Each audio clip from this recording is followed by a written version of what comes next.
all of this put together is currently doing around like $1 million or so in revenue a month. Now, if someone is in a first world, even third world country and you have a phone, I'm very confident it is extremely possible to make hundreds to thousands of dollars a month. He's not lying, guys. My little brother, 15-year-old kid, he went and did a channel about GTA and now he has 150,000 subscribers and he makes $1,500 a month. Just because he listened to you talking about this. I think a lot of people look at me in a different way because I'm younger, they want to help me out. But on the other side, I think a lot of people disregard me because I'm younger. They don't see me as much of an authority. And that also makes it so I have to work 2-3 times harder than anybody else. The only thing you can't buy is time. Elon Musk cannot buy my time. Jeff Bezos cannot buy the time that I have because it's the only thing that starts and ends. It's you're 1, you're 2, you're 18, you're 30, you're 40. So I know for a fact I have honestly the most priceless thing in the world right now, and that's time.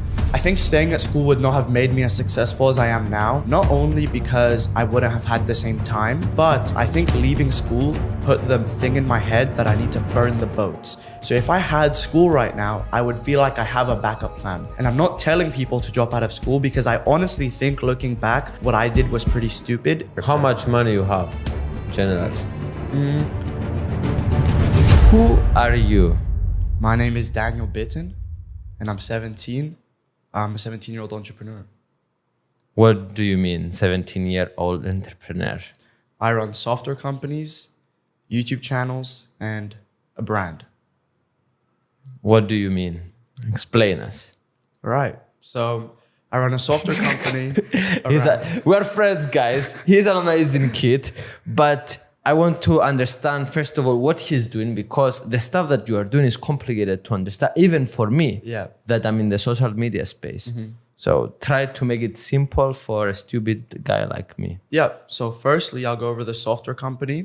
It's a business around helping people make videos easier. So we use AI and just basic fundamentals like video editing to make the process of making videos a lot easier. It's called Creo. And we started it in around February of 2024. And so far we've scaled it to over 1 million users in like 6 to 7 months. And all of which are people who make videos on a daily basis for TikTok, YouTube, Instagram, and they use our platform to make those videos almost instantly. Okay, and you are a partner in Creo. Yeah, okay. So I'm one of the founders. We have a few founders under the company, and I'm one of those, a part of the team. Okay, just to summarize, so you creators like me, YouTubers, they use these platforms to make clips from their live streams, from their podcast, and make them easier, right? Yeah, exactly. So we help you do the text really easily, the music, the animations, everything that it takes to put a video together to post it on TikTok or YouTube or Instagram. That's what Creo makes easy for you to be able to do. So it helps creators and it also helps people who don't want to show their face as well, faceless content. And what do you do for that company exactly? Because you build the software, you write code. No, I don't write code. We have a very talented developer, Aleem, who writes code. What I do is I help market and build the systems for marketing for the entire company alongside Musa, who's the co-founder as well. So what we do is we make videos to promote the software. We hire people to make videos to promote the software. And we basically build these systems out so that the software can continue to make money, continue to grow, and also make it better. We give advice on the new things that we want added and everything that it takes on the front end. The back end is sorted by the developer and everything, but to promote it and to make it better, that's where me and Musa come in. Okay, that's interesting. First of all, we did another podcast in the past, it was 1.5 years ago, 2 years ago, and you were the Snapchat kid. Back then, you were making how much? $100,000 a month? Over $100,000 a month in profit at that time, On just Snapchat shows. Snapchat. And now you completely stopped Snapchat? Yeah, pretty much completely stopped Snapchat. So what happened was originally on the first podcast I went on ever, I talked about how I scaled Snapchat with my partner to over $500,000 a month in revenue. And we did that for months and months and months. But what happened towards the end of last year is that Snapchat died down very fast and very quickly. And now it was up to me to figure out how I was going to move on to the next thing. So you stopped making money completely with Snapchat? Yeah, pretty much almost instantly because our videos got banned. We stopped being able to scale because they wouldn't let us make new channels. And it was just a mix of so many of these different problems. And in my head, I was like, I dropped out of high school for this. So am I just going to stop now, stop Snapchat and go back to school? Or am I going to figure out something else? So that's when I started YouTube Shorts, which was like, which are 30 to 40-second videos on YouTube. And you don't have to show your face. You can make videos like people do on TikTok. You can pretty much do the same thing on YouTube. And they're starting to pay a lot of money. So I did that. After that, I kind of met my partners for Creo, which is the software company. We started that up, scaled it very, very fast. And alongside all of that, in a couple of months, right? A couple of months, yeah. I mean, we went from zero to like 300,000 a month in 3 months. And now we're consistently doing around 500 to 700,000 a month. And talking software here, there's very high margins. So you could only imagine like how much we're profiting. 17 and he used the term talking software now. I love this guy. By the way, I want to come to the conversation later as well. Yeah. The decision of leaving school and now you 17-year-old and like having teachers that they are completely clueless in business, teaching you about business and all this stuff, and you're making all this money. We're going to come to all these conversations later. And how is it to be 17 and like you having a personal brand and traveling by yourself and doing meetings and all this stuff, which is very interesting.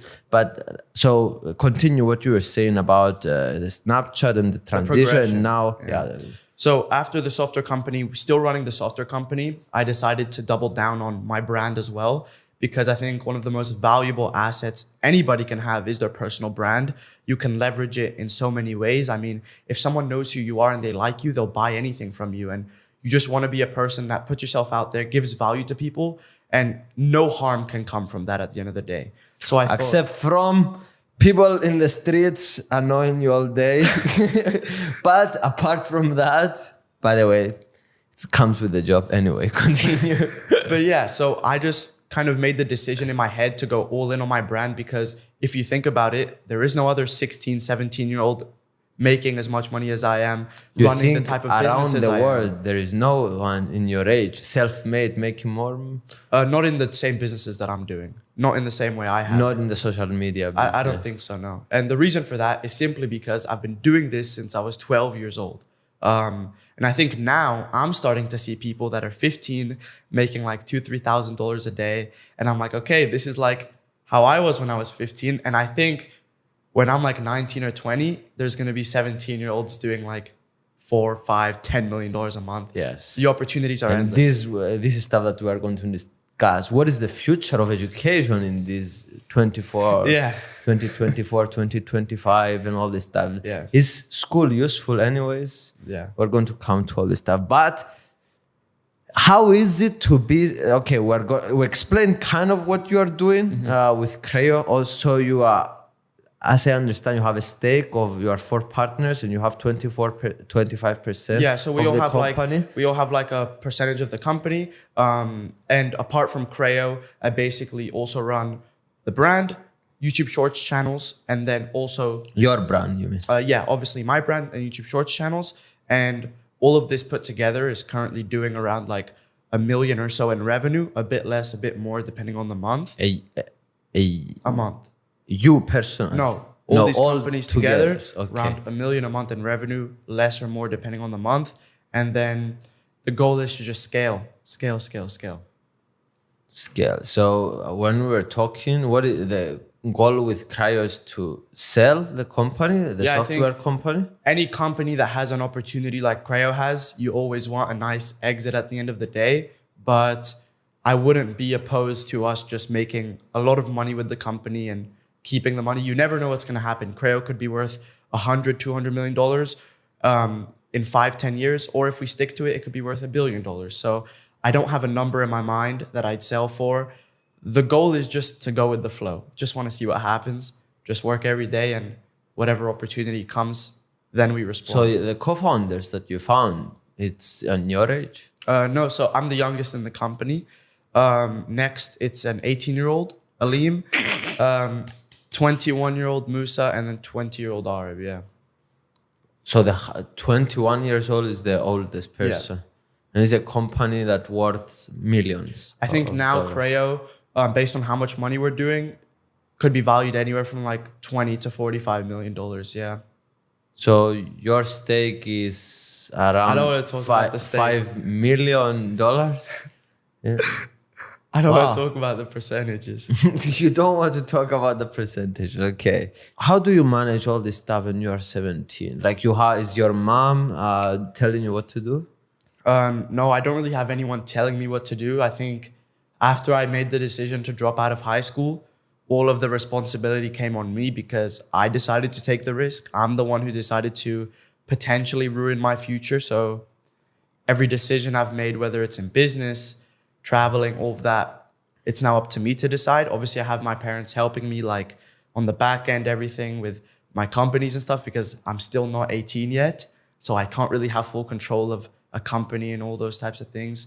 But So your parents needs to sign stuff for you. exactly. Wow. So do you feel okay with all this stuff? They are just, okay, mom signed this and they signed this. Of course, bro. I trust my parents. No, I mean, completely. they trust you completely. They put their signatures course, bro. without them knowing exactly what you do. Well, sometimes I fill them in, sometimes I don't. It depends on the situation.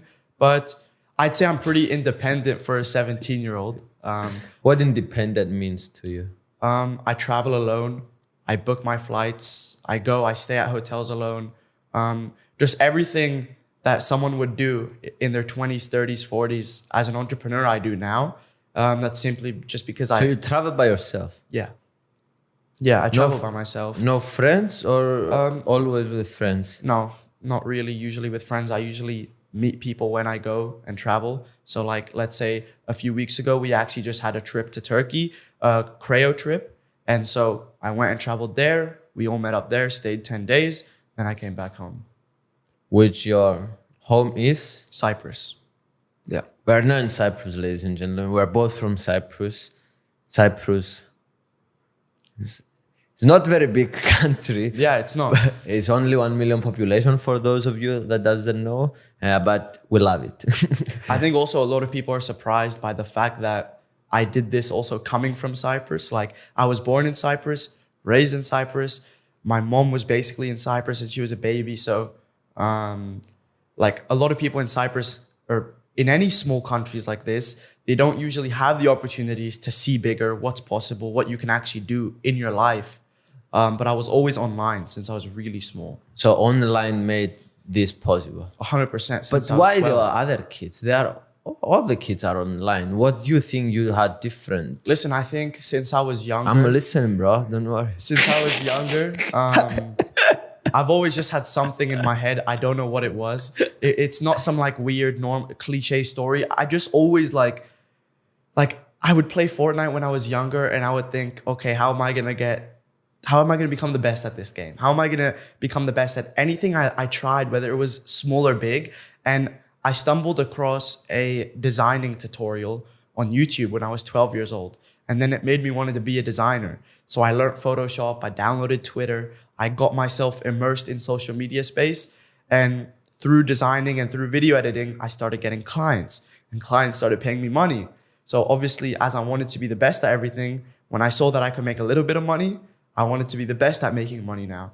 And so that's where it progressed from editing to making my own videos to running my own companies. And so it just happened to start when I was 12 years old, which is why my timeline is so accelerated. Like people usually might get to this when they're 24, 25, but I think it happened by the time I was 16, 17, just because I was doing it since I was 12. Like it's that simple. Do you think you have that they're starting all this stuff because like you grew up in this world and like you know inside out the internet? Like, do you think? I think I definitely can agree to the fact that me being born in the 2000s, in the late 2000s when technology is getting so insane, I definitely have an advantage over someone that was born in the 80s, 70s. I don't think they would have been able to do the same things at the same age. But now, for example, if you were my age or even at 24, 25, if someone is in a first world, even third world country, to be very honest with you, and you have a phone or you have a laptop, I'm very confident that it is extremely possible to make hundreds to thousands of dollars a month. Like I know it as a fact. By YouTube Shorts? by any business model you want. I personally recommend YouTube Shorts. It's what I've had success with, but there is no one size fits all. That's not how it works. But me personally, I love this guy. I think YouTube Shorts is just the way to go. It's easy. You are a simple. guru on YouTube Shorts, right? You have a course. I have a program. I have an education company around YouTube Shorts. It's been released for like a month or two, and there's people from third world countries. That's why I previously mentioned third world countries, from India, doing over like $1,000 a day now. So that's why I'm so convicted that it's possible. If I didn't see it, I wouldn't believe it, but I see it and it's possible.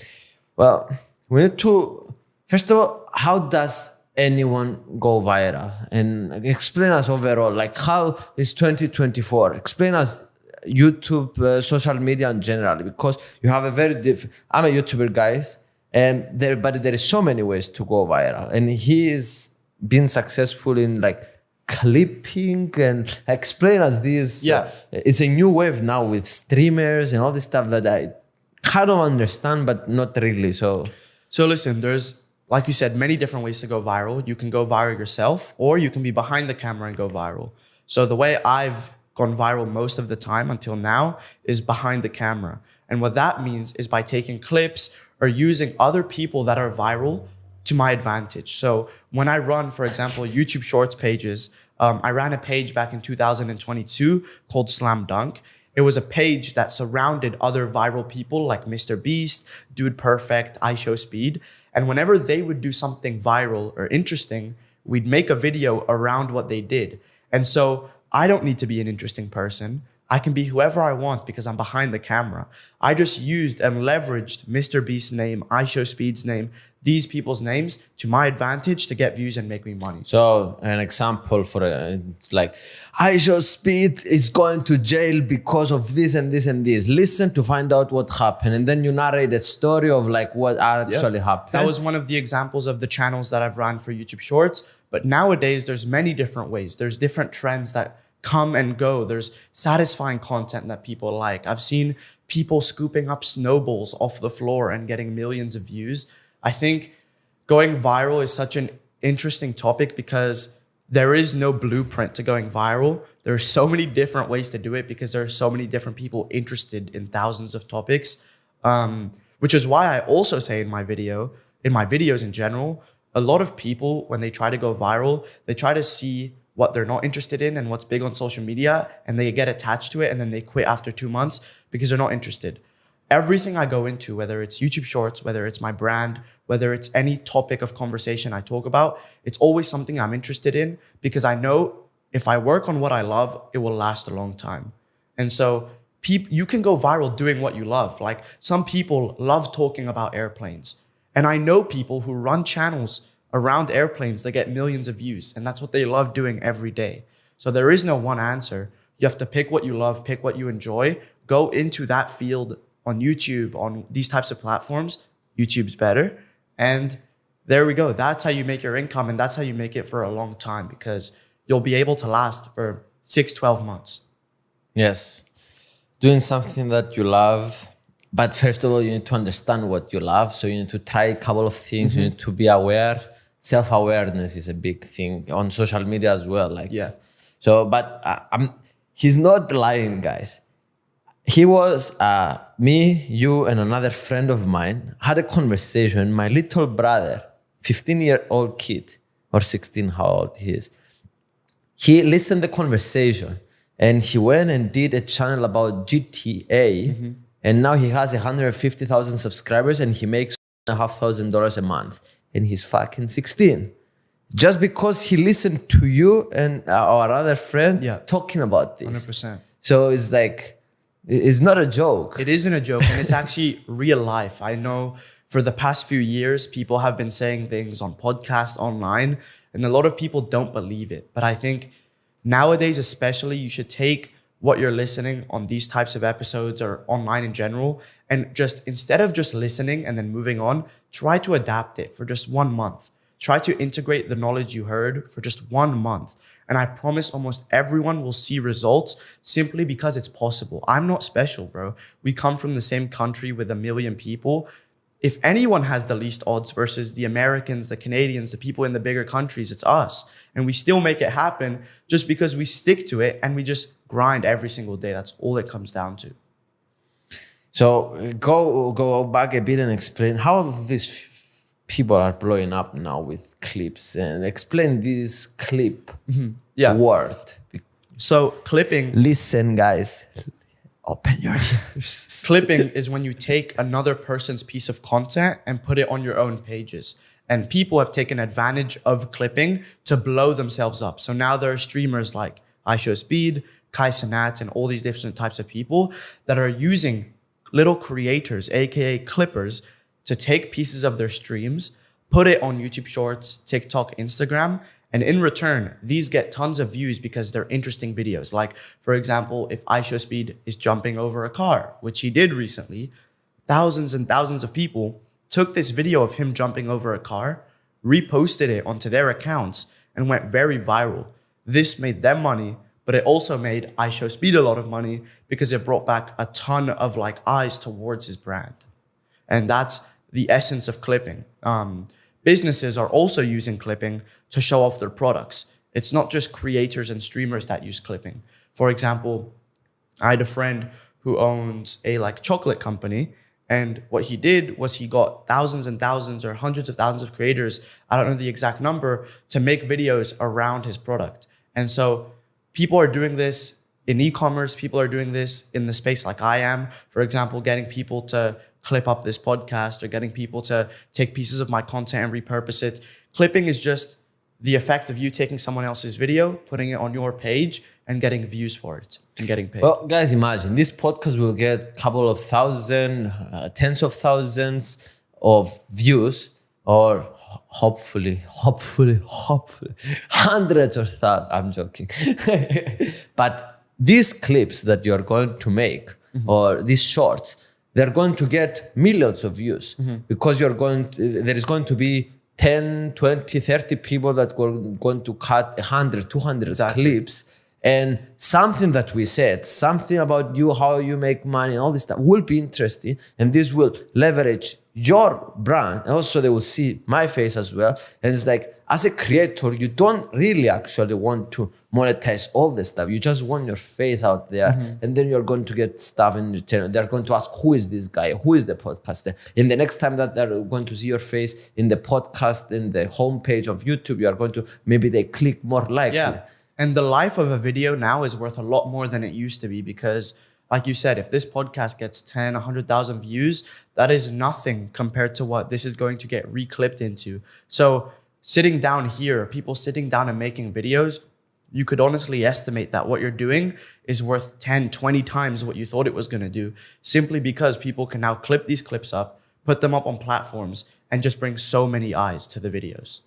So the live streams, you think, is the hot way to do things? I mean, 24. I wouldn't live stream personally. I know people who do live stream. That's how they make money. And 100%, if you want to be a live streamer, the way to make money with that is by live streaming, doing interesting things in your streams, and then getting clippers to go in, get those interesting parts, and repurpose them onto these other short form platforms. And getting clippers. Explain to the people how you can get clippers, because that's the money question. Listen, right now getting clippers is extremely hard.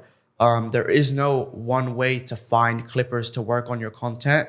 So what a lot of streamers and channels have had to do is put up on Twitter or their Instagram looking for clippers, DM me, etc. So what we're actually doing now under Creo is we've made a solution to this, which we're going to be releasing within the next few months. And what it's going to be is the first actual platform that connects clippers and streamers. So let's say you're a streamer, you put up a listing on our platform saying, I'm looking for clippers and I'll pay you $1 per 1,000 views, just as an example. A clipper can now accept that listing, click yes, get connected to our website and our software, connect their accounts. And now instead of these streamers having to manually pay everybody out, we'll be able to track how many views you get, and then the streamer will just automatically pay you out through our software. So it's going to be the solution to the problem everyone has, which is getting access to these hundreds and thousands of people that want to make videos for you and get paid. Yeah. So you are trying to solve a problem with Creo. So Creo will expand to any social media stuff. It's not going to be called Creo. It's going to be under Creo, but called a different company. But yeah, we're going to solve the problem of clipping because I know it's a very big issue. We've talked to some of the biggest streamers in the world about it, and we're crafting this product around solving that issue for them. And I think it's going to do very well in the industry. But it's interesting. We were talking the other day about this. But sometimes, for example, when I am doing political, I'm a politician. So like you don't want anyone to clip anything and make you look bad. 100%. So it's you need to find the right people. You need to have We've kind of a added measures. control. We're adding measures for that specific reason. This is also a reason I don't have clippers and a lot of other people don't have clippers. And it's because you don't control the narrative when you don't have clippers. Sometimes clippers' jobs is just to get the most views. Yes. So they'll cut up videos in a way that you didn't say it. Out of context, they'll lie simply to get more views. And so that's the reason a lot of people really haven't taken advantage of the affiliate clipper method. Instead, they're just paying people in-house to do it. Yes. So for example, with this company, our plan is to make it very intricate to the point where you can get clippers, but it's still in the way that doesn't destroy your brand for no reason. Do you think Andrew Tate did this the same way? This is how he blew up, you think? 100%. I mean, he did the affiliate link for Hustlers University. Everybody was incentivized to make videos on Andrew so that they could make more money through the affiliate links. And that's how he blew up. But I think the problem Andrew came across was that he couldn't control what people were clipping. And therefore, they started clipping really bad things that he was saying out of context, which kind of destroyed his brand, but also made him so big at the same time. So he got the best of both worlds in a sense. But I don't think that's the most ideal way to go about it. If you want to be the biggest, but the most hated, I think that's up to you. But personally, I don't think that's the way to go about it, especially if you're a good person, you know? You don't want to be looked at in a way that you're not. Interesting. You are 17. Yeah. How is your day-to-day life? What do you do? What do you do for fun? You have friends. Are you tired? Are you excited? Listen, I mean, I'm always stressed. That's the one thing. Always stressed. From morning to night, my dreams include stress. But on a day-to-day basis, I don't really have a specific routine. I just wake up at around 10 or 11 a.m. usually because I sleep really late the night before. And I pretty much instantly get to work. I don't have some specific like things I do where I meditate or whatnot, even though that helps some people. Go straight to my computer. I start working, I film content, and I get on meetings. Those are the three biggest things I do. Film content, get on meetings, and then just work. So it's a pretty boring life, you could say, simply because that's the only way you're going to get anywhere. It's just by being boring and doing the boring things that you need to do. So it's all basically online. It's all online. I mean, I have some times where I'll need to fly to another country to meet someone in person because the meeting's a bit more important and it's involved something that's worth more money or whatnot. But usually on a day-to-day, it's just online meetings, working and just recording in my house. I go out to record, film vlogs, all that stuff.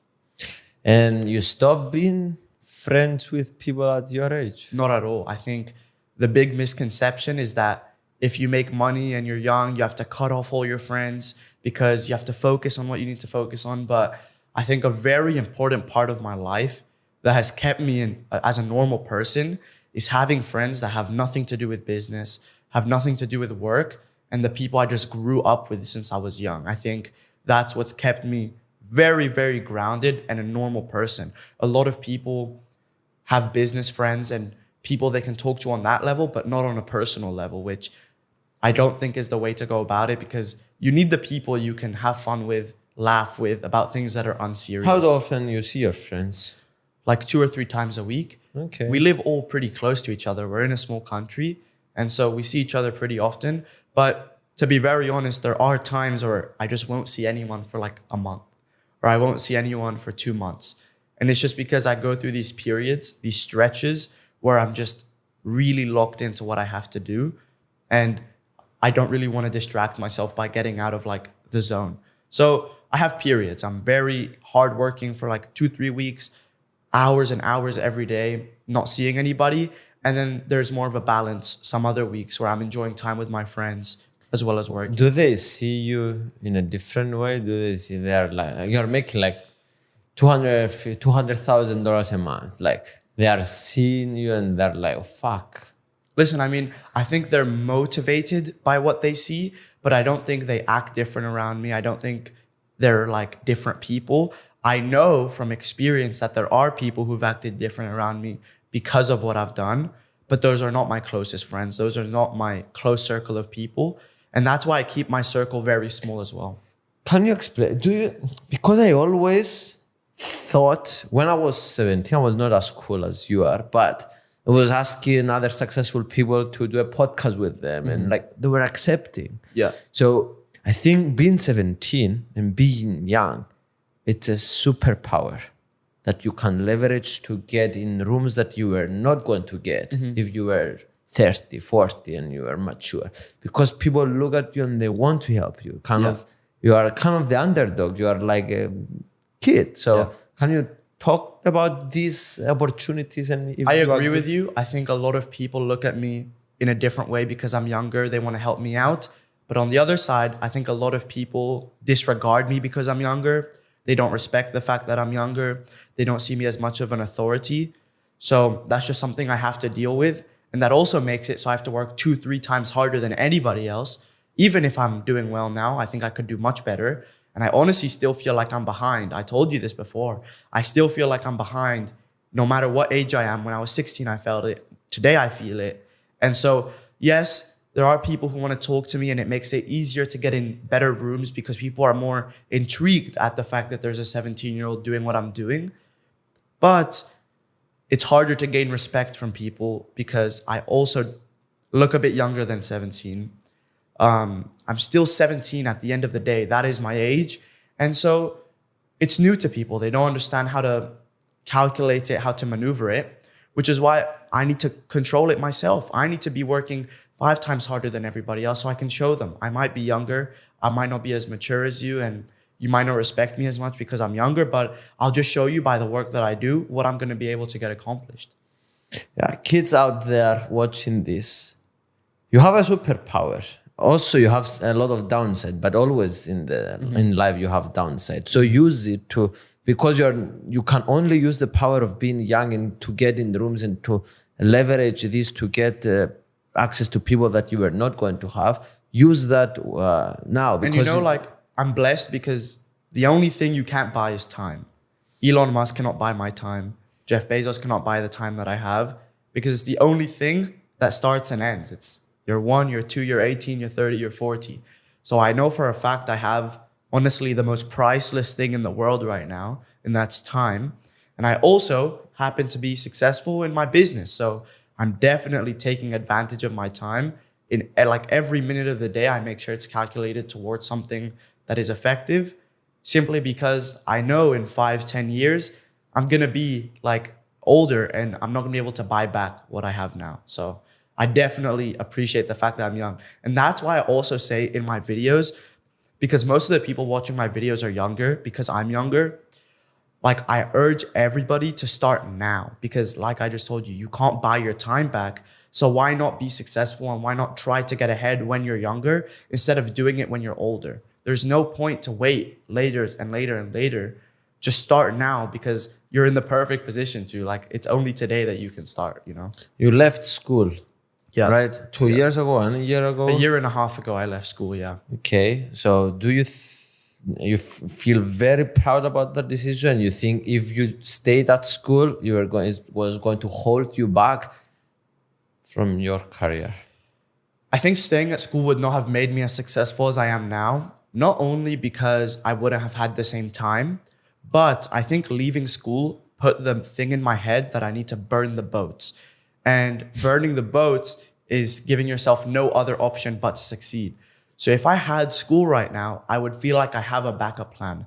And I'm not telling people to drop out of school because I honestly think looking back, what I did was pretty stupid. It's not a smart thing for a 15-year-old to do, especially considering that Snapchat died down 8 months after I left school, and I left school for Snapchat.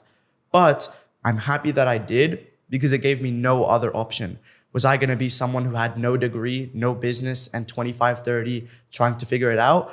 Or was I going to be someone who left school and then made something of myself? So it gave me the burn the boats mentality, which I think is honestly a massive reason as to why I pivoted so quickly into something else that became so successful. Well, we talked the previous time again about this, and it's about the school system. And I want to bring it up again because now I see it from a different perspective of a politician. And I feel like such a waste of opportunity, possibilities. Like if school could use you to do stuff, to express yourself in school, to build stuff, useful stuff for society. They can, and this is productive. This is good for the kids to build stuff that actually have value. So it's like, I had this conversation with my brother because he makes like $1,500 a month. He wants to quit now school, and not once. He thinks about it. So I was telling him, maybe you are right because it's the opportunity cost. It's not, you like school, you can learn from school, but the opportunity of doing something else, like being, I don't know, with other YouTubers, doing this YouTube thing, scaling this, hiring, this was going to be like much, maybe more use because of his goals. He wants to make money and find himself and travel. So I'm curious to hear your thoughts also about this in the educational system, the waste of energy in a way. I definitely think that some parts of school are very useless because when I was leaving school or trying to leave school, the head teachers, the teachers, firstly, they never understood what I did when it was with my business. They never supported it. They wanted me to actually stop my business to stay in school, is what they told me. And I told them how much the business was doing at the time. It was multiple 6 figures in profit. And they still told me to leave and stay in school, which I don't agree with. But I do think school is very good for the social interactions, the people you meet. I think you can only make really good friends one time in your life or 2 times max. And one of those is in school when you're younger with the people that you grow up with, because there's no expectations when you meet these kids for the first time. If you're friends, it's because you actually like each other and there's no other reason. And the second time is in business for the first time when you're coming up in business. That's the second time that you can really make your friends before you're successful when you're all coming up together. So I think school is very important for that. But I completely agree with you when you say a lot of the system is completely messed up. I think you're paying every year, if you're going to a private school, for schooling and books and taxis to go to school, cars, everything. And in return, you're made to be someone who's working at the bottom when you leave. Immediately, you're working at the bottom. And they don't support the dreams of kids like myself who told them all about what I wanted to accomplish, how I was doing. And all of them pretty much laughed at it. There was no well done, keep going, we believe in you. It was all just there is no infrastructure to support and explain. Maybe you can make classes to teach the other kids what you are doing, and you are going to be happy doing all this stuff. To use kind of what you have in the school. I offered many times to do like little classes for business specifically because the business that they teach us at school is all theory. It's not anything applicable. No one comes out of business school in high school knowing how to run a business. You have to start from scratch all over again. And the reason is because they're showing you what it says on books.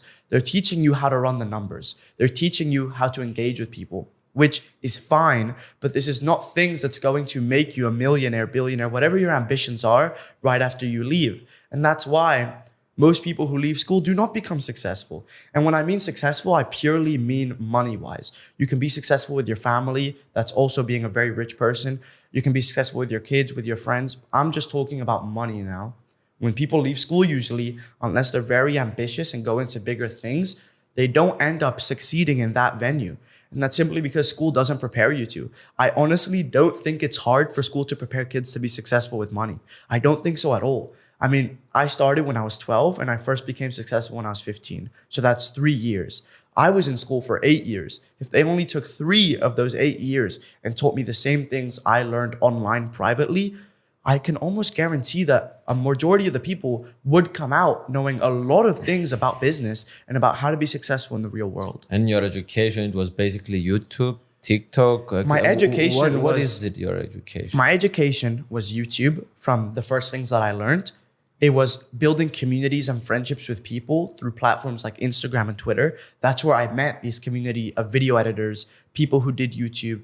So YouTube and Twitter are the two platforms I valued the most. And still to this day, I think YouTube is a great place to source knowledge, to understand what's going on in the world, and to also understand what you can accomplish. If I see someone being successful on YouTube showing video editing tutorials, that just shows me, oh, I can do this as well. I can make money with this. That's what I did. Someone was making videos about how to edit, and I started editing and I started making money, all from YouTube. And Twitter as well. I think especially Twitter now is really good to make really great connections.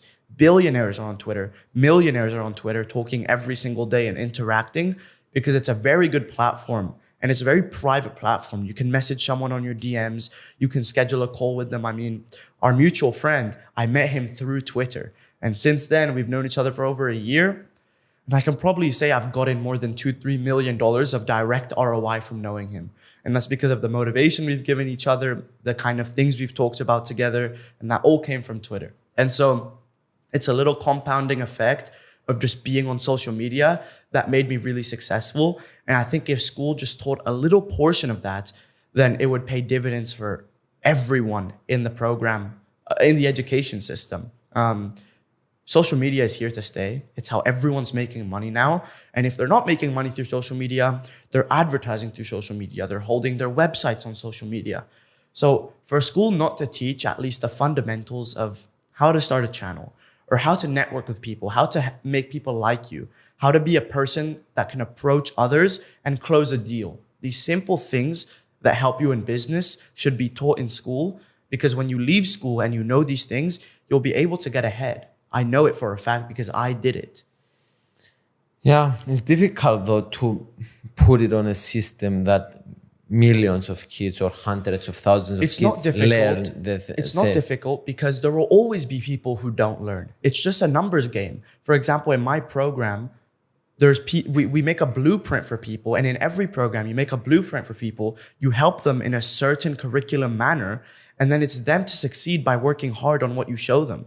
If school made a curriculum around the right things to teach people, and people followed that curriculum properly, aka do their homework, for example, because they give you homework to do, it's part of the process, then you're going to become successful. And if you're not, it's just because you didn't do the work. That's it. By the way, in our country, Cyprus is like a public school, and like a lot of public schools around the world, basically kids don't learn anything. Yeah. If you ask them, what do you learn in that school? Can you point out, oh, this, everyone, when you ask them, they're saying it was this teacher that inspired me. It was my friends that made it happen.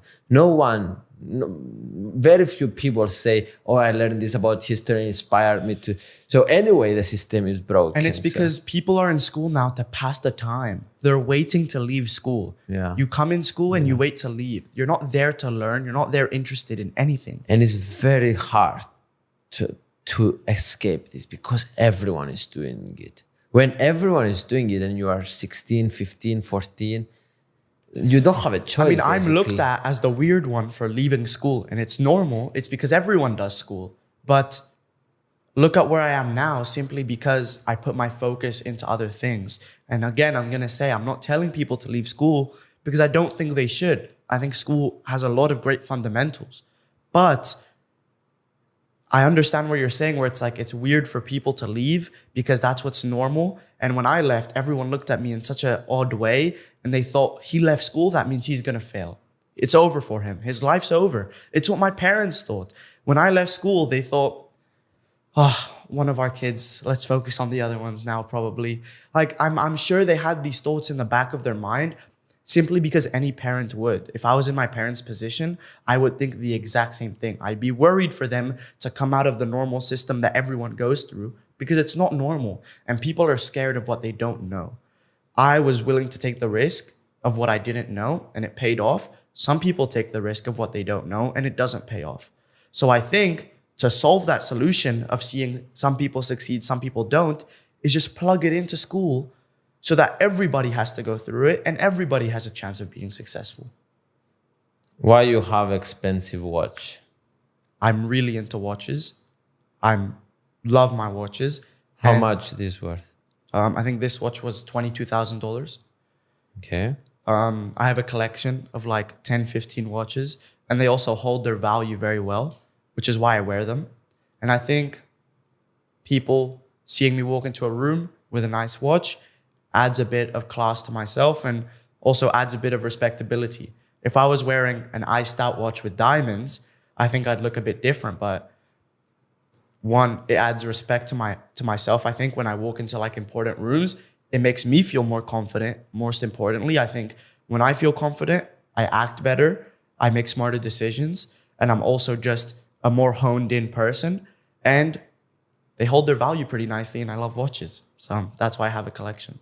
What other stuff you have apart from watches? I don't really have much liquid apart from watches.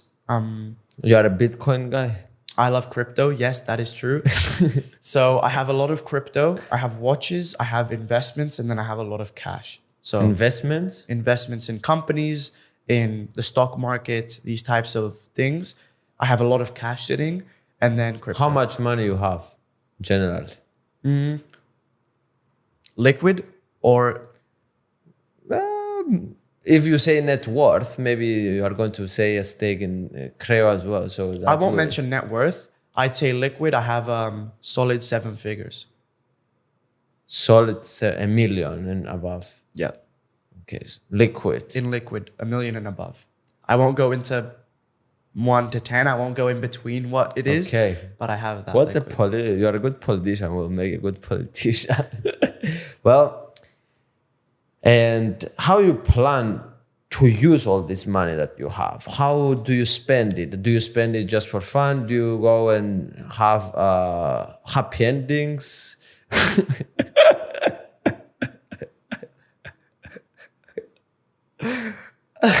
So is the question how I spend my money? Yes. All right. Now I'm not sure if I can be making these jokes Now as you're a gonna get politician cancelled, bro. to a 17-year-old, but come on, guys. He's my friend. I'm allowed to make fun of him. So the way I spend my money is usually just by figuring out.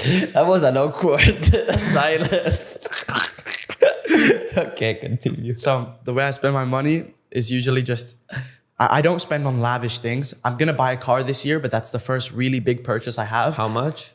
The car, I think it will be worth around $200,000. My watches, I don't feel like I'm spending money on them because I could sell them tomorrow for pretty much the same exact amount I bought them. And seeing as I buy 99% of my watches from the authorized dealer, which means the company directly, I usually have like a 10, 20% markup the second I want to sell it. So I pretty much make profit on all of my watches. Because I buy it from the official company and I don't buy it from resellers. Because I have a relationship built with these companies like Rolex's, AP, Patek. So that helps a lot. Apart from that, I just use my money to grow everything I do. I don't think of margins and profit right now. All I think of is how am I going to grow my companies? How am I going to grow myself?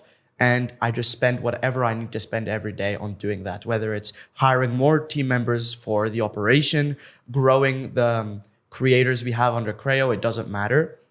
I don't think, oh, I'm operating on 40% margins now. I need to get that up to 60 because I'm 17.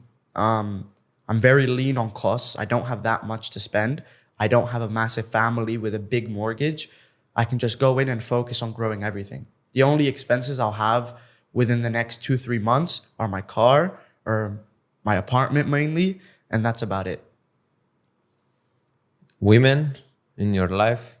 I don't have a girlfriend, no. I don't. Do want a you girlfriend, speak no. with girls? Do the girls get attracted to you in your age about? Listen, I've had because of the watch that you are wearing. No, I don't think girls cares about watch. Actually, I've never had a girl care about a watch. Come but on, man. I'm not even joking. That's Really? very true. Yeah. Wow. I've had yeah, no, I don't have a girlfriend. No. So you're not interested into this aspect of life? Listen, sometimes I am when I'm with my friends and stuff, and we're with girls, but I don't actively like care about having a girlfriend right now, at least, because I can barely speak to my friends. Like I can barely text my friends back. I can barely have conversations with them, let alone having a girlfriend right now. I don't think it would be the smartest decision. I think I'd be doing a disservice to the girl and I would be doing a disservice to myself. So this is something that you consciously understand that it might hold you back from your career. So you are saying this is not a priority for me. It's not a priority right now. And even if I had a girlfriend, no one would know that I have a girlfriend. Because like I told you when I was with you. And maybe he has now. Like I told you. And maybe he has now, ladies and gentlemen. I remember I told you a couple of days ago, like keeping my private life really private and then the other part more out there, yeah. Hard to keep your private life very private when you are on social media. It's very true, bro. I agree. I mean, there's people who've commented my address on my videos. So I agree with that. But you can do what you can. Like you can try your best to hide things. And I remember I told you a few days ago, I'm going to try to get this big, but not this big. And you told me, bro, if you're going to get big, you're going to get big. And there's no like in between. Yeah, you cannot choose how big you are. Okay, I'm going to be this big with this many followers. Yeah, it's a byproduct of what you do, basically. So I guess I don't really care. I'm just going to do it and then deal with the problems as they come. Cyprus. Yeah. Why you chose this island? Because you told me that you are consciously choosing to make this island your base. Yeah. So originally I thought I was going to move out of Cyprus and kind of explore into America, Dubai, these types of places. But after traveling for 2-3 years to these places and seeing Biden as the president, you got scared. I'm joking. After traveling to these places and seeing like what they're like and the life around them, I think I much more enjoy having the base being Cyprus because it's a lot more peaceful. I can work much harder here because I have no distractions. And I don't know how to put this, but I feel like in these other big cities like Dubai and Miami, everyone's competing for who's the best and everyone's competing to be the biggest fish and everyone's competing and they have this constant thing in their heads about competition. And I think competition is great. And I do compete with a lot of people, my friends, my family, with whatever we do in business. But I think operating in a place like this that doesn't have that many distractions will ultimately put me ahead of everybody else because that's the way I work. I don't work well in environments where everybody has an ego and everybody is like talking shit behind the other's back. And that's how it is mostly in these big cities. No one has real friends. No one goes over to the other guy's house and they have nice conversations without there being something in the back of both of their heads. And I think in a place like Cyprus, I have the luxury of having that, you know? Like, for example, me and you going to your house when we were with our friend, it's just simple, nice conversations and we're not distracted by all this outside noise. And I also want to be close to my parents. So, yeah. Okay. So you are going to make Cyprus your base and you're going to travel a couple of times. Exactly. So I do travel like a year. Pretty much if you put it all together, I travel like 4 or 5 months out of the year. Every few weeks I travel maybe for a few days, sometimes longer. So I will 100% travel. That's what I do. I go out and travel to meet people, to be with friends, business. But in terms of every single day working out of somewhere, I think Cyprus is the ideal place. And there might be seasons where I go to another country for 2-3 months to work there. But on the regular basis, Cyprus, yeah. You are welcome to come, guys, if you want. Cyprus is a very fun island, very peaceful, good food, good people. And we speak on good English in there, if you excuse me, with accent, but good English on average. So it's a good place to be. Also, we are in the European Union, which makes it easier and we access a lot of places. So it's not bad, and especially if you are born in here and your parents, your friends are here. It's like kind of romantic for each romantic to stay in your place in a way. I wouldn't say romantic, but I'd say like, it's nice. It's nice to stay here. Okay. Can you explain us kind of the state of social media now? It's like, what are the important platforms? How you should go about doing everything? I think the 3 biggest platforms on social media right now for video creation is YouTube, TikTok, and Instagram. That's where you want to be putting out your content. That's where you want to be showing the world who you are. The biggest platform for communication on a daily basis, where you can get the most effective updates on the world, where you can honestly make some of the best connections, are Twitter. And I'd say a close second is Instagram. And then in terms of how the world of video creation and content is right now, I think we're shifting back into authenticity. I think a lot of people want to know who you are as a person more now, instead of the glamour and the money. And so that's why we're seeing a lot of success with people like Sam Sulek and these types of creators. And it's simply because people are tired of the facade of pretending to be someone you're not, because everyone is a person at the end of the day. Everyone goes through the same problems. And so they want to see other people going through those as well. And I've made a conscious effort in my videos to show people what it's actually like to do what I do. A lot of people could fake it and just show the yachts, whatever, the watches. But I think it's very important, one, for motivation and also for authenticity, to show people what it's actually like to work every day, to not have fun sometimes, to have fun other times. And someone who inspired me to do this a lot was my close friend, like Daniel Dallin. I'm not sure if you've seen him, but he's become very big now in the finance type of space, in the business space. And he's helped me a lot understand like authenticity, because that's everything his brand is around. He just documents himself running business, and it's him crying, him very happy, him sad, him worried. So that's someone that I've talked to a lot about how to execute on that vision. Yeah, but a lot of the times you can lean into authenticity, but also it's like when you are authentic and not interesting, like is not everyone authenticity says. It's a word that people are using, and I actually talked about this before. So a lot of people saw what Sam Sulek did, for example, being authentic, and they thought, okay, now let me go make videos like Sam Sulek. But the reason, I'll give this as an example to what you just said, that Sam Sulek was so successful is because he's massive. He has massive muscles. He's an anomaly. You don't see people like Sam Sulek every day. And he happens to be attached by the authenticity. Talking about, for example, my friend Daniel that I just mentioned now. He runs a business doing millions a month. That isn't normal, but he attaches it with authenticity and it makes it interesting. So you attach things that aren't normal with authenticity, and a lot of things aren't normal. You could be a 15-year-old that's not in school. You could be a 15-year-old from a third world country that's making thousands a month. That isn't normal. So you just attach what's not normal to authenticity. And I think that's the key to being the biggest in that area. Yeah, I think this is exactly what I'm trying to do with politics. Exactly. Because when you are that, now we're talking high level strategy of social media, guys, if you understand, like where, because there is, I cannot compete with Mr. Beast, because I was trying to kind of I was a Mr. Beast. I was making fun of people. I was there when they were asking me what you do on YouTube. I was saying I'm a Mr. Beast copycat, but I was trying to differentiate myself 100% from Mr. Beast, but it was still the same thing. So I was playing still that game. But now, like being a politician and making all this short form and explaining how things were, showing my life on the European Parliament. So now it's like, is what you said. There is something very interesting, abnormal, and you attach authenticity, and it's a great explosion. 100%. There's no one who's 24, 25 in the European Parliament documenting the back scenes like you are, and then doing it in an interesting way whilst talking about the goods and the bads.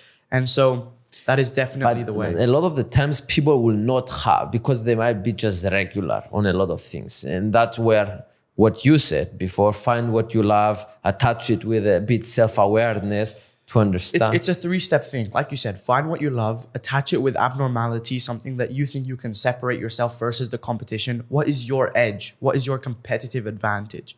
You attach that with what you love. And then the third thing is being authentic about the entire process. And I honestly think that's the recipe to success, I think. Also be a good understanding of social media. But that comes with learning. I don't think you need to know that from day one. I think being authentic is showing that you don't know what you know starting, and then you eventually get better at it. Okay, can you explain me a bit the process of learning, how you go about it, and how do you study your social analytics and what you pay attention? Yeah, please By the way, guys, I know all this stuff on high level. I know I'm a YouTuber. I have a lot of subscribers, but like when I speak with you, I love it because you bring a new, fresh perspective, because you learn so much new things every day.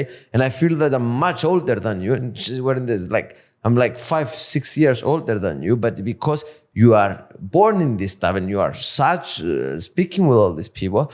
So tell us your perspective on how do you... Yeah, I think social media, when starting it, if you're trying to be successful with it, should be seen as a marathon. There's this saying, the journey of 1,000 miles starts with the first step. And I think that's how you should see social media. You're going to go into social media not knowing anything. And that's how I went in. And the way I actively learned was by doing a few things. One, it was putting out broken videos at the beginning. You have to put out content. If you don't put out content, you have nothing to analyze, okay? So you have to start putting out content in the first place. And you put out content based on the 3 factors that we talked about before. Once you do that, let's say you're posting on YouTube, for example's sake, because I post on YouTube and I think that's something I can give the most insight to out of anything else. There's a couple things you look at on YouTube, and that's your thumbnail, your title, the retention of your video, and obviously the CTR, these 4 big things. And all that stuff comes down to market interest. If the market is interested in what you're going to put out, chances are it's going to do well. So I've talked about this before, where I said that if you make a video about a pencil and the video has 60% retention and 15% CTR, it is not going to do good just because of those stats, because the market interest in that pencil is very low. Whereas if I make a video about, let's say, airplanes, millions and millions of people are passionate about airplanes, study them, watch videos on them, and that has good statistics with the retention, the CTR, and all that stuff, chances are that is going to do well. So before you overanalyze and you give yourself analysis paralysis with the stats on the YouTube dashboard, you have to understand what the market wants, if it's going to be interested in what you're going to put out, and if there's a big ask for your type of content. In my example and in yours, we were making videos around very broad subjects that a lot of people like and that are interesting. But if me and you made videos around measuring tapes, you think people would have gotten really interested in those videos for those to get millions of views? No. So I think the core of YouTube and social media in general is understanding market interest and what a lot of people are willing to put their attention into. Once you have that, then you can take the steps into analyzing your dashboards on the back end with your statistics, with your retention and all that stuff. And you can immediately see, for example, if you go to YouTube homepage and search topics like, airplanes, and you can see and understand and analyze how do they start their videos, is there a market for what thing I have? So it's like, it's an easy thing to start. The videos are there, they're search engines just based for you to find I think videos. A lot of people mistake YouTube as a game of luck. And I don't think YouTube is a game of luck at all. You need a bit of luck. Listen, I don't believe in that for the only reason that I've succeeded in YouTube without my face. People could say I got lucky because of my face and I look young and I'm 17. But what can they say when I make a video about something that has nothing to do with me and I overanalyzed every single aspect of the video to make it perfect and it gets 1 million views? That's not luck. That's just knowing how to read the numbers and making the best video possible. And the way to get better at reading the numbers, making the best video possible, is by seeing what other people are doing. The successful people in your area, like you just said, you go into their videos, you transcribe their videos, you download their scripts, you analyze the intros they're using. How are they talking about these subjects? What are the animations they're using on their videos to talk about certain things? What type of packaging do they use? Are their titles simple? Are they long? Are they like, what type of topics are they covering? All these things are right in front of you. I mean, everybody's making videos and some people are being successful at that type of stuff. So what's stopping you from analyzing how they're successful and copying it yourself? There's nothing stopping you. You have a course teaching all this stuff, right? YouTube Shorts specifically. YouTube Shorts. YouTube Shorts without showing your face. So how to make faceless YouTube Shorts. And are you successful on that? How much money are you making? Yeah, that's what I was telling you before. Before Creo, I started doing YouTube Shorts. And I've scaled my channels to doing around $25,000 to $30,000 a month with YouTube Shorts. And so I still run those channels. And I've even, because a lot of people in the space, they say they do, but they don't actually do. And I was like, okay, what can I do to show people that I actually do? And so that they can't ask if I do anymore. So a couple months ago, I made a video on my YouTube channel of starting a YouTube Shorts channel from 0 and getting it to 100,000 subscribers. And I documented the entire process. And I got the channel to 100,000 subscribers in 36 days. And I made it $3,000 a month, all for the video, just to show that it was possible. Wow, what a genius marketing kit. And now, wow. And now, are you going to tell us a bit more about the money, about your course, or you're not? No, I can do that, yeah. Yes. So the course, please. We like money here. Yeah, so the course is doing very well. We're doing multiple 6 figures a month. But the big thing with the course is not necessarily how much money the course makes. The course is a bigger play into the software companies and things that I own. So obviously I have Creo, which is a short form software company to help people make shorts easier. So the tactic here and what we want to do to help people and also grow the companies at the same time is by plugging our software companies into the program.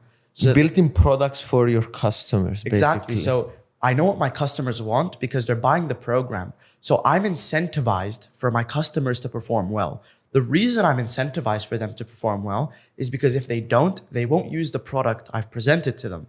So usually courses, they just make you buy, they're not good, and then you never get your value, but you paid for it. I'm almost forced to make you succeed and try to make you as successful as possible, because if you're not, you'll stop using my product, aka my software company, and then I don't have a user anymore. So I think of my program as a school to teach people how to make money and how to run this business model so that they can use my product to do it. And therefore they get really good and my product grows. So the program is used as like a tool to get people in the door to using the product. Okay, that's interesting. So you actually explain, I think very well, like the 2 aspects of the stuff. You said you are doing 3 things. You said Creo, software company. You said you own a course and you scale that. And also you said your personal brand. Personal brand, and I also still run YouTube Shorts pages as well. Okay. So you do 4 things. 4 things, yes. Basically. Okay, that's interesting. But you explain how you run the YouTube Shorts. So let's go a bit to your personal brand. Teach us, beautiful friend, how do you build a personal brand in this time? I think everybody has to have something about them if they're going to build a personal brand that is big.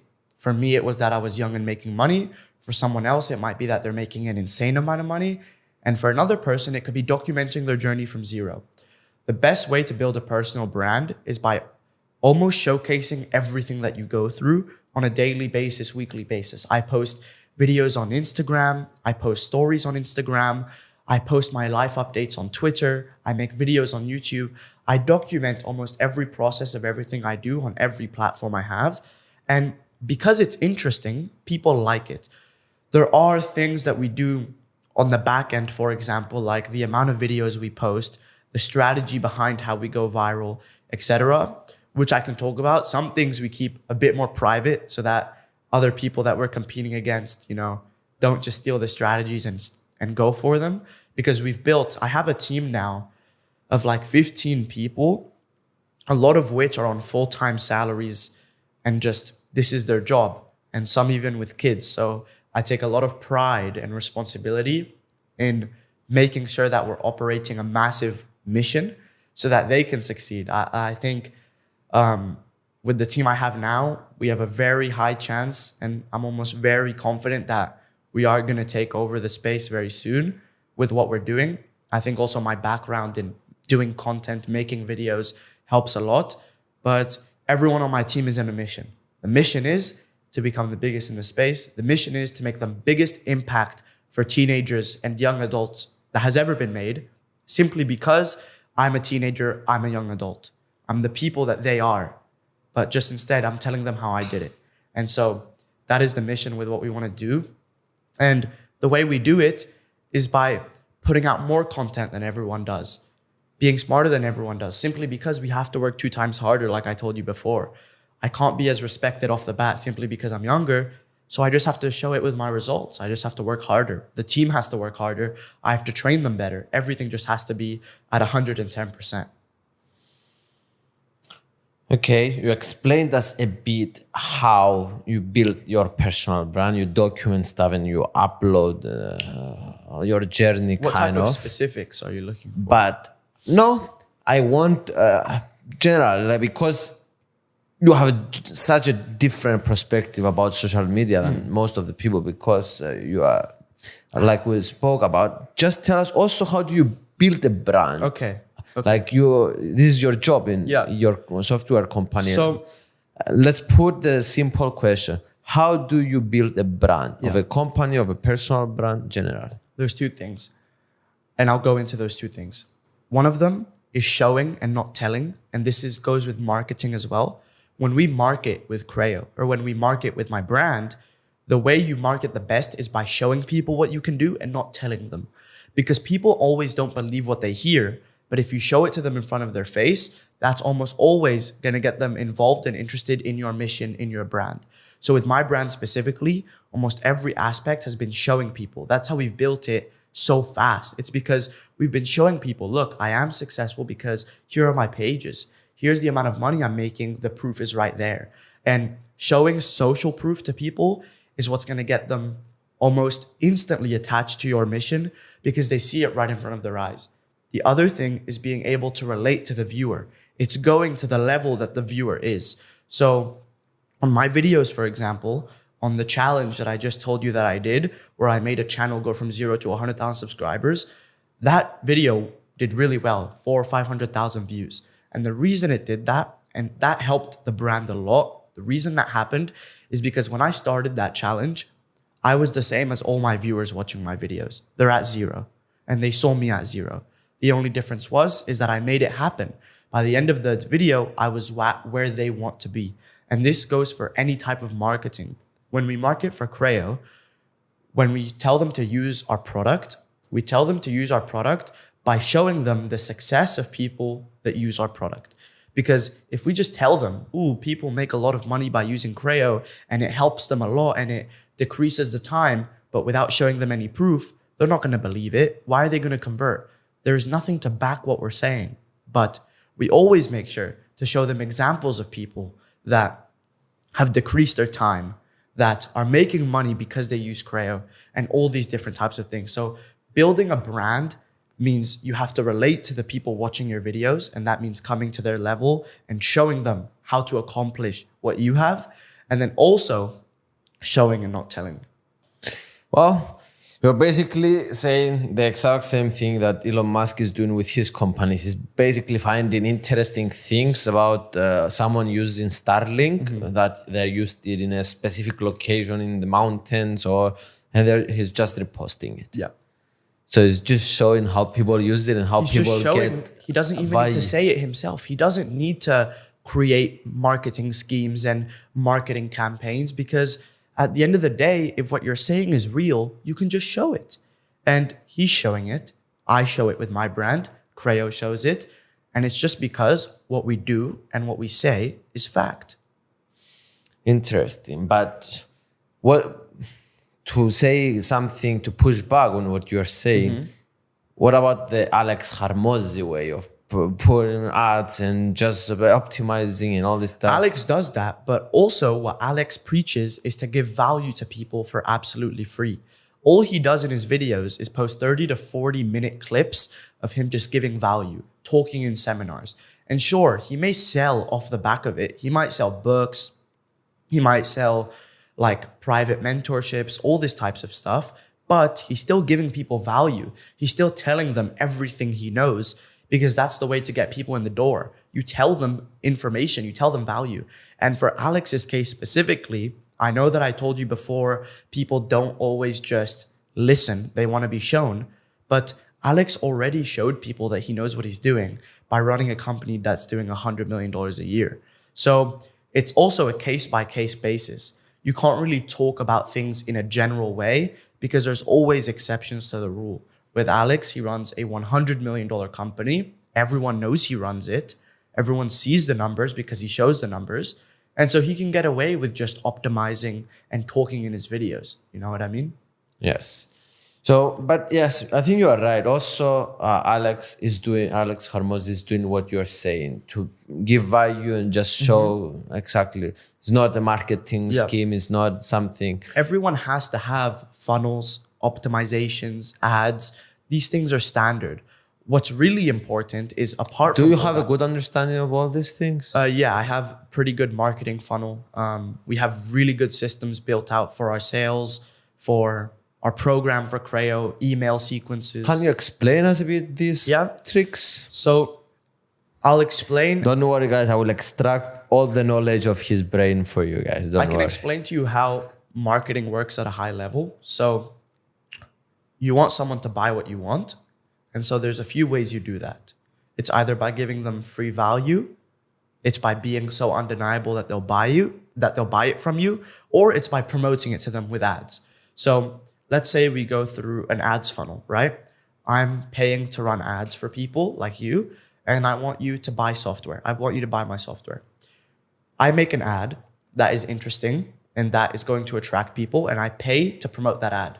There's a certain percentage of people that are going to be interested, and they're going to convert, and they're going to pay for my product, and therefore they're going to be one of my customers. But where marketing becomes important is for the people that are not interested. So let's say you're not interested from my product, but I told you, listen, even if you don't buy my product, just sign up for my newsletter, sign up for my email list.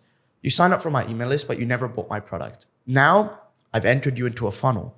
I've entered you into a funnel that is eventually potentially going to turn into a customer of mine, because in my email list, I'm going to be giving you value. I'll be helping you, but one day I'll be like, hey, since you're on my email list and I know you didn't purchase this a while ago, I'll give it to you for 50% off. And you'll buy it, potentially. And if you don't, there creates another funnel. So the way funnels and getting people to buy something works is by sending them through sequences of things that they want. So if you want to learn how to make money on YouTube, but you don't want to buy a program, I can just invite you to join a free community of people that you don't have to pay that will help you. And you learn how to do YouTube, you become better. And eventually, as you get better, you then buy the program. So there's a whole psychology to ads and funneling and emails and all these types of things, which there are people way better than me for you to explain. But the way I can recap it is that the whole goal in this whole system is to get someone to convert at the end of the day, to buy what you want them to buy. And the way to do that, like I started off with, is by giving them either free value, promoting it to them, or they don't buy in the first place, and you eventually 6 months down the line, 1 year down the line, get them to end up buying. There's so many systems that I have in place personally for my program and for Creo that I honestly, we'd be here for 4 or 5 hours explaining. And one of them I also previously explained with Creo and my program. It's a funnel. They come into my program and they go into Creo. I'm getting them through one door to get them into the next. And to get them into the next, I have to help them with the first door. And so, like I said, I could go into this for so much deeper. And there's people that are paid millions of dollars a month to do this. People on my team are paid $50,000+ a month to do this job alone, to handle funnels, to handle all this market research with how to get people to get attracted to your brand, to buy your things, etc. But it's all about human psychology at the end of the day. It all comes down to human psychology. Can you get someone to like you enough or to find you valuable enough to learn from you? And I buy things all the time, actually. I buy mentorships from people. I buy consulting calls with people. I always convert into these paid things because at my level, I also think there's so much more to learn. And so I'll just buy mentorships. I'll buy courses. Even if I don't watch the whole thing, I learn. I can pay $5,000 for a course and maybe 90% of it doesn't help me and I already knew, but 10% I learned from, and that 10% makes me $10,000 back. So I personally invest a lot into learning from people because I think it's very valuable. And seeing as you can't go now and buy a high school course that's going to teach you how to make money online or how to make money in general, I think this is the next best alternative. You are 17. Yep. And you have people that have families and kids in your team. Yep. How is the interaction between you and them, and how do you feel about this? Everyone that's on my team, is my friend. No matter what their age is, how old they are, how young they are, the interaction is always good. And it's for the simple fact that I don't hire people that I don't get along with, that isn't my friend, that I don't think I could sit down like this and have a conversation with. And we're in a new space now. We're in a modern age where this is just how things are. Younger people are CEOs. Older people are also CEOs. But there's no one size fits all anymore. You're not just going to see 60-year-old billionaires. You're going to see 20-year-old billionaires soon. And so people are used to it now, especially in the space that we're in. Video editors, designers, everyone's used to it because it's how the world is moving. And if you have to adapt, you have to adapt. So all my team members are completely fine with my age. And it's also because I don't act like a 17-year-old. When I talk to these people, I treat them with respect because they deserve respect. I'm also very responsible for paying them what I need to pay them. So I have to work hard to pay them or else I can't. So let's say they were employed by a 14-year-old who was immature and didn't know how to act and didn't know how to be respectful. It would be a completely different situation. But I treat everyone with respect. I give them bonuses. I pay them very well because they're very good at their job. And so they have no reason to think of me any different way apart from any other person who would do the same, who's 30 or 40, because I act in the exact same manner. I do everything that person would. And I'd even say I do it better because I'm younger and I understand how it is to be treated poorly as a younger person. So I don't want to do the same for anyone else. I treat them with extra respect. Okay, but all your team is online now, right? All my team is online. And eventually I'll move some people in person as the brand gets bigger and as I get older. But for now, I think we work well online and we do meet up all the time. I travel to places to meet up with them. But on a day-to-day basis, we work through online matters, yeah. Interesting. What are your goals? What we're going to expect for you in the future? I have one big goal and then I'll go to my smaller goals later. My one big goal is to honestly just, when people think of someone who inspired the younger people to be successful, they think of my name. Like when you think of certain things, sometimes they're attached to certain people. And I want this specific thing to be attached to me. I want people to think of who is the guy that maybe changed the way that 15, 16, 17-year-olds, 20-year-olds now think. Because right now, kids are still expected to focus on school until they're 20. But who can be the person who changes that? I want to be the first name that comes to mind. So that's my biggest goal. The next goal is to honestly just become the most successful at every single age I am. When I'm 17, I want to be the most successful 17-year-old. When I'm 18, I want to be the most successful 18-year-old. And I want to do that for pretty much every single year. Until you become 100? Until I become 100, bro. Every single year, I just want to be the best in that category because I have this, I just have this thing where I always feel like I'm behind. And I think that's the only thing that's going to keep me pushing. So those are my two goals. And apart from that, there's obviously the small things like I'll have a family one day and treat everyone with respect, be nice to people. These are general goals and things that you do. But yeah, those are my goals. So to summarize your goals, you want to teach the younger generation the stuff that you learn and you feel a lot happier and business-wise and about money and all this stuff.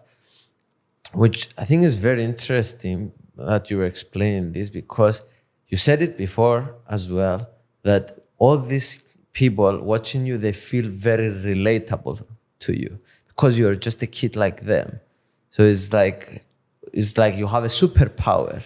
I remember watching people when I was 15, when I was 14. I was behind the camera and I was on YouTube watching the podcast.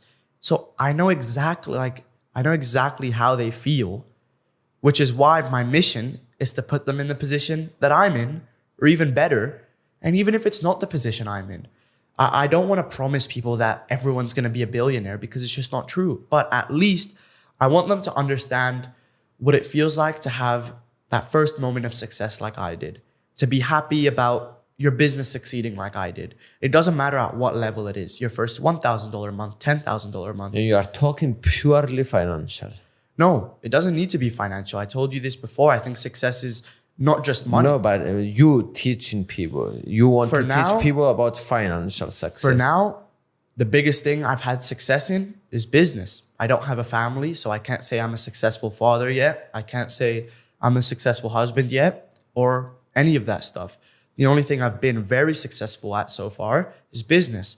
But let's say in 2-3 years, well, not 2-3 years, but in 10 years, when I'm a successful father, successful husband, I have a good family, or let's say I'm a very good philanthropist, then I'll start teaching that things. I'll start teaching how to do it as well. I'll start telling people what you need to do. I'll start talking about it, being authentic about it. But you can only talk about what you know, and you can only talk about what you're very good at. I think it would be bad for me to give people advice on relationships. I think it would be bad for me to give people advice on anything that I don't have experience in, because they're going to take that advice because I have a voice now, because I have subscribers and I've grown my brand. So because I have a voice, I have a very big responsibility to not use that voice and give people advice that isn't good. And so I'm very careful with what I talk about, and I'm very careful to only talk about the things that I'm good at. And when I become better at more things, I'll talk about them. Okay. And the second thing you said, you want one of your goals is to become the best at everything you do. Yeah. And I don't think I'm the best yet at everything I do. So, and I don't think I'll ever think I'm the best, but I think there will be a point where I know I'm up there. So my goal is to be the best at everything I do, yes. And that could be a never-ending goal, but that just makes it so that I always have a goal to look up to.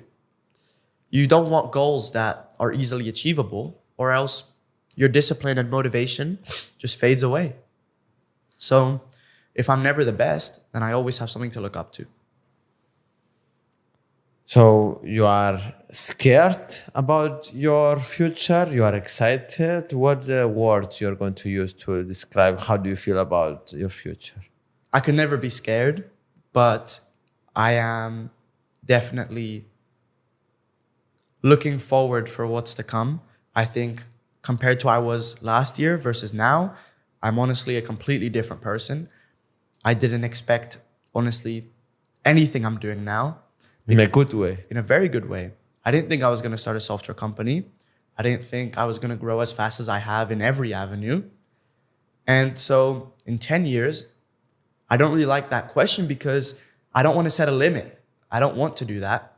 I just want to see what happens, because I think amazing things can happen far more than I can even believe, bro. Far more than I can believe. And we were talking about this together last day. Our imagination is our limit. Exactly. And so if you don't set a cap on what you can imagine for yourself, then you have no limit. And are you afraid of death?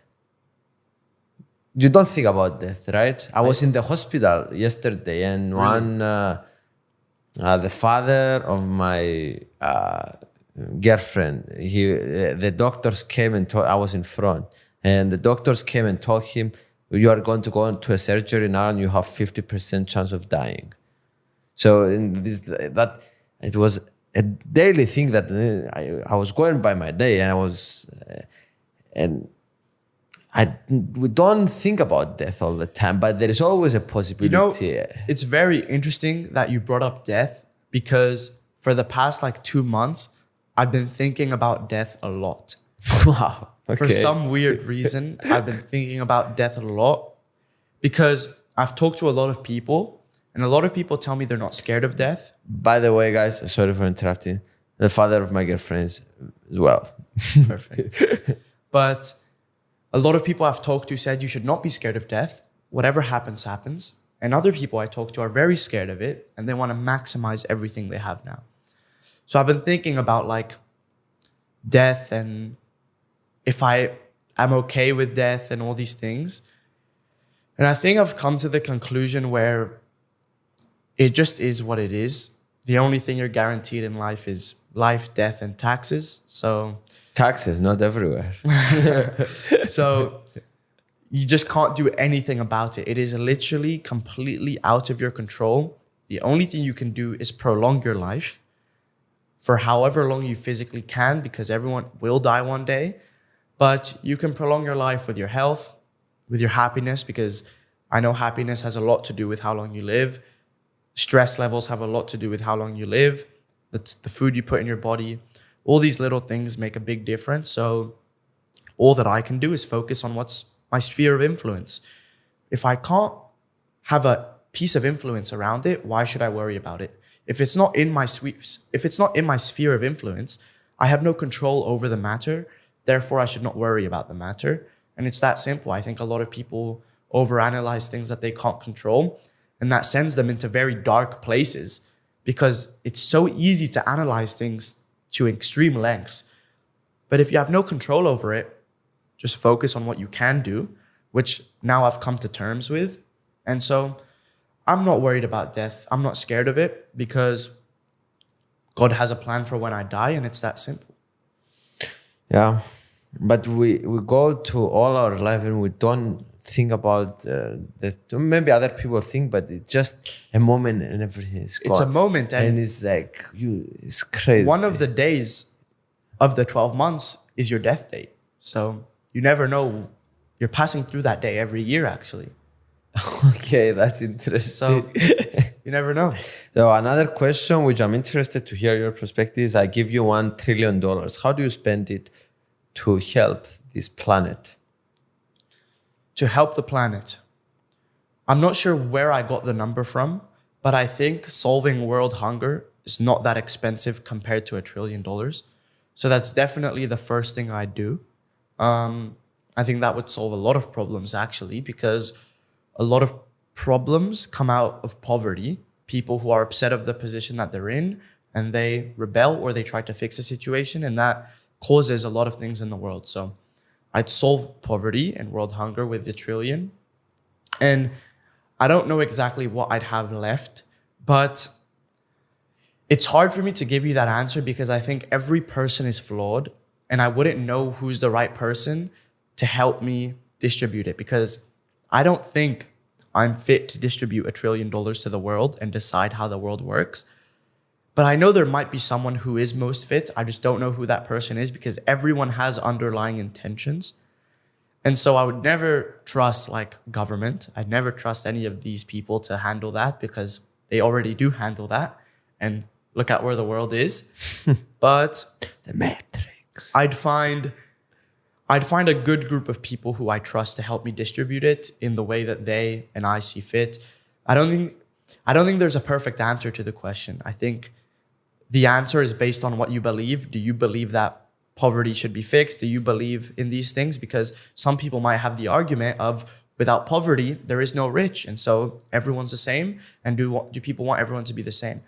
Someone could make that argument. Someone could make another argument. So there is no one answer to this question, but it's a very interesting question. I think I'll think of this and I'll text you the answer as well when I finally come or to this maybe conclusion. in the future podcast that we're going to do. Yep. Maybe it's interesting to keep track of your progress. Yeah, I think also this is exactly why I wanted to come on this podcast. I told you this, but I've gotten like a lot of podcast offers this past year as I've gotten bigger, and I've declined almost every one because I knew, I'm about to release this business and I don't want to talk on a podcast before I release this business. And now I think I'm at a point where I'm going on like a little 3-4 podcast run. I'm giving my story. People are going to ask me different questions. And then I'm not going to go on any podcast. I'm going to live my life. We're going to see what's going to happen in a year. Because like I told you a year ago, if you had gotten me, which you did on a podcast a year ago, I'm a different person. Different stories, different way of thinking, different business. So we're doing this now. I'm not going to do any podcast for a year, however long. And then next year, I'll come again and I'll have maybe a completely new outlook on life and new stories to share. Yeah, and we can look back and see the evolution of you. And it's going to be interesting, guys, to keep up, check his progress in life and what he's doing. I agree. Well, it was a pleasure. I love you. And thank you guys for watching until the end. Do you have anything last to say?